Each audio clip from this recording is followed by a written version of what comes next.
তো আজকে হচ্ছে আমরা গরুর স্টেক রান্না করব, যেটা হচ্ছে গরুর মাংস দিয়ে তৈরি করে। তো স্টেক হয়তো আপনারা অনেকেই চিনেন, আবার অনেকেই চিনেন না। তো না চিনলে কোনো দরকার নেই, আজকের এই ভিডিওটা দেখলেই চিনতে পারবেন। স্টেকের মতো বড় মাংস কিন্তু আমাদের বাসায় নাই, তো এই ছোট ছোট পিস করে রাখছিলাম, সেই মাংসগুলো দিয়েই কিন্তু আজকে স্টেক তৈরি করব।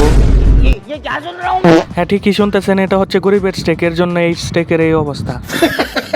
দেখছেন একবার অবস্থাটা। মাংসটা গ্রিল করার জন্য আমাদের কাছে কিন্তু কিছু নাই, এর জন্য কিন্তু মাংসটা পেরেকের ভিতরে ঢুকিয়ে নিতেছি। এরপর কিন্তু এটাকে আমরা গ্যাসের চুলার মধ্যে গ্রিল করব। মাংসটা কিন্তু আমাদের পেরেকের মধ্যে ভরা শেষ, এরপর কিন্তু আমরা চুলার উপরে গ্রিল করব এটাকে। এখন দেখছেন একবার কি সুন্দরই না লাগতেছে চুলার উপরে এটাকে গ্রিল করতে, আর এটা কিন্তু খেতে আমি জানি না কেমন লাগবে। তো আগের ভিডিওতে আমাদেরকে 2 জন কমেন্ট করেছেন, তো আপনাদেরকে অসংখ্য ধন্যবাদ কমেন্ট করার জন্য। তো আপনাদেরকে একটা কথা বলি, আমার মাত্র 50টা সাবস্ক্রাইবার হইতে আর মাত্র 8টা সাবস্ক্রাইবার লাগে, তো প্লিজ সাবস্ক্রাইবটা করে দেন। তো আমাদের স্টেক কিন্তু হয়ে গেছে গ্রিল করা, এখন কিন্তু আমরা এখান থেকে খুলিয়ে নেব।